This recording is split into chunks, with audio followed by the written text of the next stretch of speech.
to have fun, first of all, and to educate yourselves, to learn more, to be more. I didn't know I was going to speak today, but I'm an improviser, so not a problem.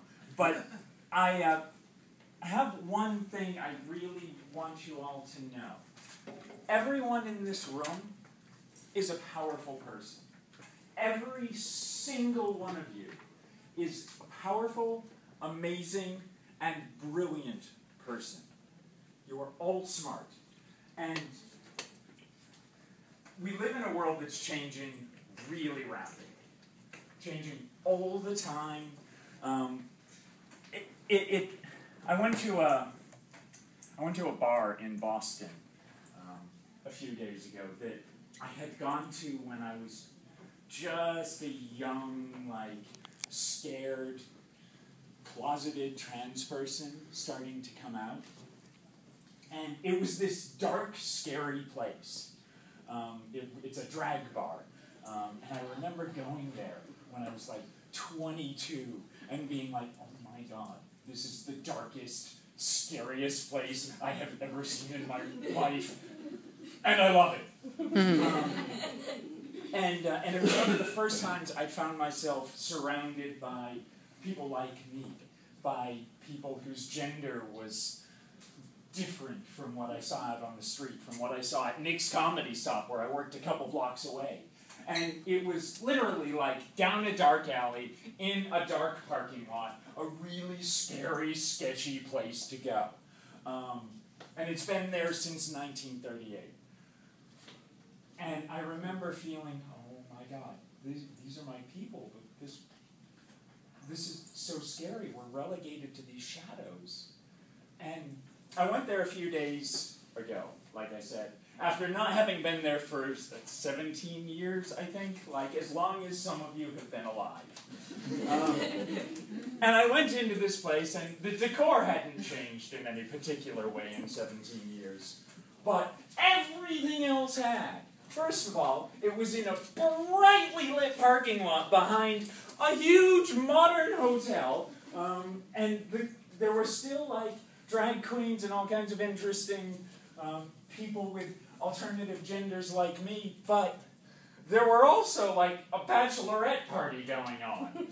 It had become a place where people went from where straight couples from the suburbs went to have a date, because it was no longer frightening in the same way. Because although this one place hadn't changed much at all, the entire society around it had changed and is changing. And the reason it's changing is people like you. People who aren't afraid to go out and to just be yourselves. So what I'd like to encourage you to do is to be the change you want to see. You don't have to be a big, fabulous pageant queen jumping around going, yay, all the time like me. But it helps. It helps, yes. I do that because I'm good at it. I never set out to be an activist. I trained for 20 years to be a comic, to do nothing other than to make people laugh.